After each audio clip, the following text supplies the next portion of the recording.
बिस्मिल्लाहिर्रहमानिर्रहीम, अस्सलाम वालेकुम। 18 जून साल 2026 और मैं आपका मेज़बान गुलाम मुस्तफ़ा 19 जून का बाकायदा आगाज़ होने जा रहा है। तहलका खेज़ खबरें हैं। गुज़श्ता 24 घंटे के अंदर अंदर कुछ अहम तरीन डेवलपमेंट्स हुई हैं और बिलखसूस ये जो हालिया एक मुआहदा हुआ है, इस मुआहदे के अंदर नाज़रीन मोहतरम ईरान ने एक ऐसा कदम उठाया है और ऐसी एक हिकमत अमली पर आप कह लें कि अपनाई है और एक ऐसी चाल चली है जो ट्रंप और उसके हवारियों के वहमो गुमान के अंदर भी नहीं थी। आप जब सुनेंगे तो आप भी आशाकार उठेंगे कि ईरान ने जो है वो वाकई, क्योंकि वहाँ के लोग भी पढ़े लिखे हैं, PhD होल्डर्स हैं, तो काम भी उन्होंने जो किया है वो पढ़े लिखे लोगों वाला उन्होंने किया है। इसके साथ साथ सऊदी अरब जो है, सऊदी अरब की जानब से नाज़रीन मोहतरम बड़ी तहलका खेज इस वक्त खबर सामने आई है। मैं बड़ा हैरान हुआ हूँ सुनकर कि सऊदी अरब ने ईरान के ऊपर चढ़ाई कर दी है। इससे पहले तो जंग के दौरान हालात ऐसे थे कि सऊदी अरब और ईरान बड़े एक पेज पर एक मुट्ठी की तरह होते हुए नजर आ रहे थे। लेकिन अभी जो सऊदी वजीर खारजा है, जो उसने स्टेटमेंट जारी की है, उसने तबाही फेर के रख दी है। एक नए सवालात जो है वो जन्म ले रहे हैं इस चीज को लेकर। और भी कुछ आम तरीन नाज़रीन मोहतरम चीजें हैं जो मैंने आप लोगों के साथ शेयर करनी है। बिलखसूस जो ईरान का अफसुदा यूरेनियम है, इसको लेकर काफी ज्यादा लोगों के अंदर सवाल ये पैदा हो रहे थे कि अभी जो मुआहदा हुआ है या इसके बाद जो मुआहदा होगा, क्या ईरान जो है वो अपना अफसुदा यूरेनियम अमेरिका के हवाले करने जा रहा है या तबाह करने जा रहा है। तो इसका जवाब जो है वो भी आज की इस वीडियो में आप लोगों को मिल सकेगा। ईरान के वज़ीर ख़ारिजा के जो तर्जुमान है इस्माइल बक्काई, उन्होंने एक स्टेटमेंट जारी की है।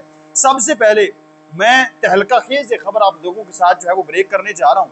नाज़रीन मोहतरम, इस खबर के हवाले से या ईरान के इस इक़दाम पर मेरा नहीं ख्याल कि अमेरिका या उसके किसी हवारी के वहमो गुमान में भी होगी कि ईरान ये कदम उठा सकता है।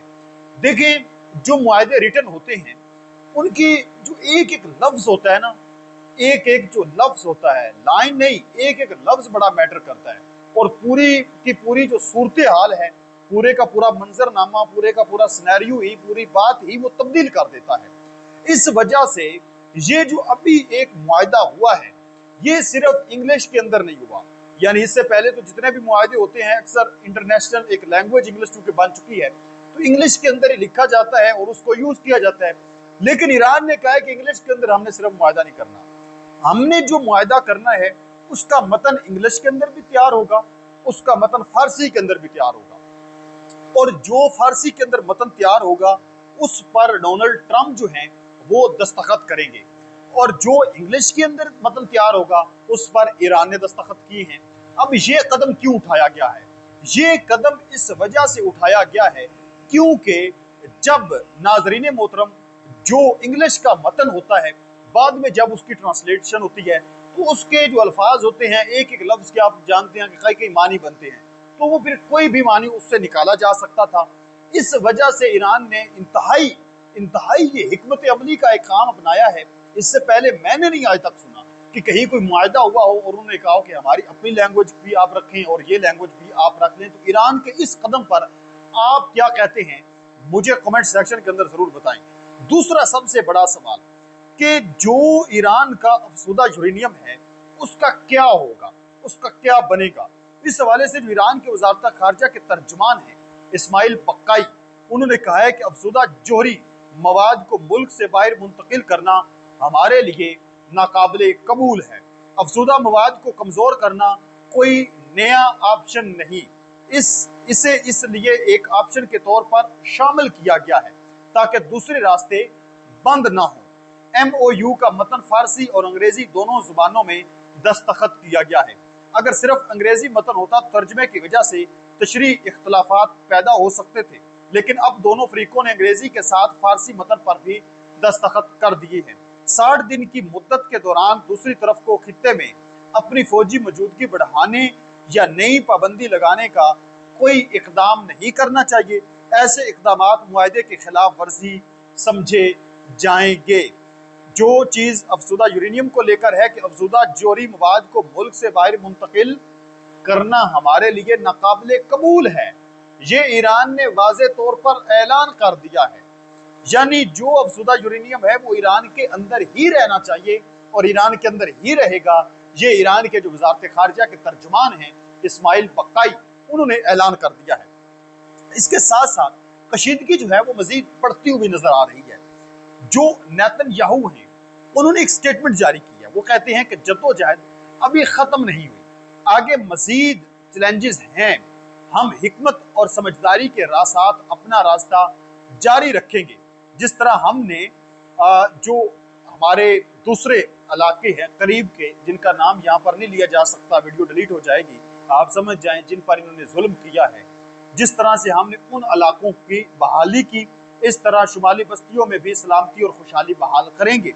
इसके लिए जनूबी लुबनान में सिक्योरिटी जोन बरकरार रखना जरूरी है, और जब तक इजराइल की सलामती की जरूरत होगी हम वहां से नहीं निकलेंगे, क्योंकि ये जोन लबनान को हमारे शहरियों और बस्तियों से दूर रखता है, और वसी तनाजुर में हम अपने सबसे बड़े मकसद पर कायम रहेंगे। ईरान के पास एटमी हथियार नहीं होंगे। यानी ये इन्होंने स्टेटमेंट जारी की है, ये खित्ते के अंदर कशीदगी को बढ़ाती हुई नजर आ रही है। इसके साथ साथ जो सऊदी वजीर खारजा हैं वो इस वक्त तपे हुए हैं। अब पता नहीं क्या मामला पेश आ गया है। आप जानते हैं कि जब जंग जारी थी तो उस वक्त सऊदी अरब ने कोई ईरान के ऊपर अटैक नहीं किया, और शुरू में ईरान की जानब से भी सऊदी अरब के अंदर अटैक हुए, तो इस हवाले से कुछ छोटे मोटे अटैक थे, दुबई के ऊपर ज्यादा देखे गए, और इनकी आपस में बातचीत भी जारी रही और काफी लंबी प्रोसेस में बातचीत चलती रही। ऐसा नहीं है कि एक मरतबा बातचीत हुई है। तो सऊदी वजीर खारजा ने एक स्टेटमेंट अभी जारी की है, मैं बड़ा हैरान हुआ सुनकर। उन्होंने कहा कि ईरान ने सिर्फ मुमलकत पर ही नहीं बल्कि खलीज तामुन कौंसिल के तमाम ममालिक पर हमला किया है। यानी ईरान ने सिर्फ सऊदी अरब पर हमला नहीं किया, तमाम जीसीसी के तमाम ममालिक पर हमला किया है। इसने हम सब के दरमियान एतमाद के बड़े नुकसान को जन्म दिया है। हम अभी ईरान के साथ अपने ताल्लुकात को दोबारा कायम करने की इब्तदाई मरहले में थे। बीजिंग मुआहदे के नतीजे में एक तवील अरसे के बाद जब हमारे ताल्लुकात मुनक़ता हो गए थे और ये अमल अभी अभी रफ्तार पकड़ना शुरू हुआ था, और हम किनारों पर इक़्तिसादी ताउन और इस तरह की चीज़ों पर मुमकिन मौक़े तलाश कर रहे थे, और मेरा ख्याल है कि अब हम पीछे की तरफ जा चुके हैं। यानी जब इतने हालात बेहतर हो रहे थे तो अब हम पीछे की तरफ जा रहे हैं, जो ईरान ने हमला किया उस वजह से। और मेरा ख्याल है कि अब हम पीछे की तरफ जा चुके हैं, और हमें ये बात करनी होगी कि हम इस एतमाद को कैसे दोबारा कायम करें, इस तल्लुक़ को कैसे बहाल करें, इससे पहले कि इक़्तिसादी तामुन, मुश्तरका सरमायाकारी या इस तरह की किसी चीज़ पर अक़ली तौर पर बात की जा सके। अब इसमें एक मुस्बत चीज़ भी है। मुस्बत चीज़ ये है कि जो वो कह रहे हैं कि हमें अब सोचना होगा कि हम मज़ीद ताल्लुकात अब कैसे मजबूत कर सकते हैं। ये है कि इसने हमले किए हैं। इसके साथ साथ कहते हैं, मेरा अंदाज़ा है कि यही बात जीसीसी के बहुत से दीगर ममालिक भी लागू होती है।